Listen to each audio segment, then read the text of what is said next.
Thank you, Mr. Chairman, and thanks for our witnesses for being with us today. As I've traveled across my district and met with electric utilities and cooperatives, a prime issue that has been raised in the supply chain crunch over the distribution of transformers. Since the COVID-19 pandemic, the lead time for procuring new transformers has only gotten worse. This means that in the event of an emergency, utilities will have a harder time maintaining or restoring continuous power to their customers because they don't have an adequate supply of replacement transformers.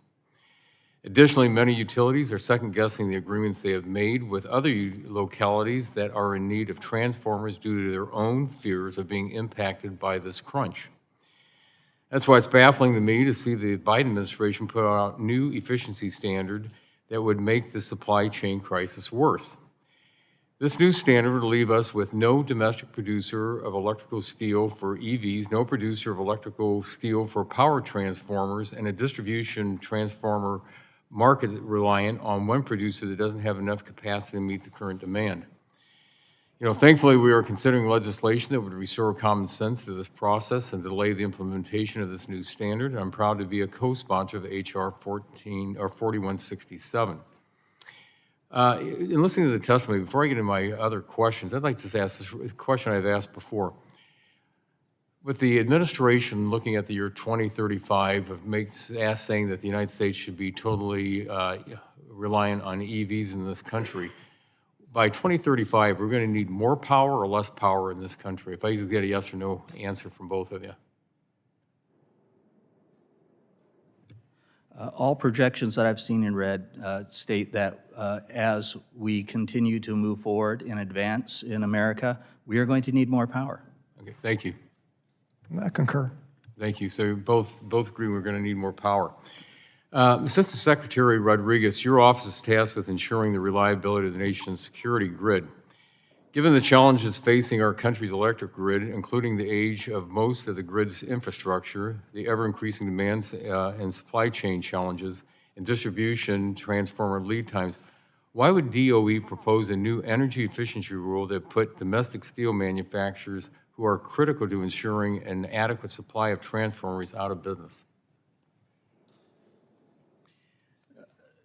There's a two-part response to that. Part one is we are mandated through legislation and a consent decree ordered by the court to take up the rule. The second part, which really gets to the heart of what you're asking, is this. What the DOE is doing is not just complying with these mandates, but actually putting signals in the market that give certainty to manufacturers so that they can make the investments necessary to develop the products and services right here at home using American labor to supply and meet America's needs. Well, just by coincidence, in the last several hours, I had some meetings with some power generators and distributors in the state of Ohio. And just by coincidence, one of them mentioned this, and it's a very interesting fact. This is, what they're looking at, of a 12 MVA substation transformer. In 2019, for the county that they needed to put in, it was $395,000. That same transformer today that they need to put in another county is $863,000. So in a 4-year inflation rate of 21.6%. So, again, when we're looking at these things, in Washington, these things come out and it's just pretty easy when they write a regulation or a rule. But these are facts that actually affect people back home, because the next thing, who's going to pay for this? Well, it's going to end up, it's going to be the consumer out there, and it's going to make it harder for people to heat their homes, cool their homes in the summertime, and so that, I really worry about that.